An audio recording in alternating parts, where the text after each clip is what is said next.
Hi, welcome in. August 15, verse 4 today. Brothers, think of what you were when you were called. Not many of you were wise by human standards. Not many were influential. Not many were noble birth. But God chose the foolish things of the world to shame the wise. 1 Corinthians 1, verses 26 to 27. Esther 2, verses 8, 10 to 11, and 15 to 18. Esther becomes queen. King Xerxes had ordered the officials in his empire to find the most beautiful women in the country and bring them to his palace in the city of Susa. Esther was one of the chosen women.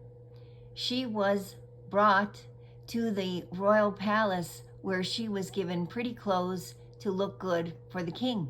Meanwhile, Mordecai, the cousin who had adopted her, advised her not to tell anyone that she was Jewish. Everyone admired Esther, and when the time came for her to be presented to the king, he liked her more than any of the other women. He fell in love with her. He put a royal crown on her head and made her queen in Vashti's palace. The king gave a great banquet to honor Esther. Can God use me for great things if I am just ordinary? Esther grew up as an ordinary child. In fact, her people had been brought to Babylon as slaves, and she was an orphan. God often uses ordinary people rather than great people whose hearts are filled with pride. Jesus said, "For everyone who exalts himself will be humbled, and he who humbles himself will be exalted." Luke 18, verse 14.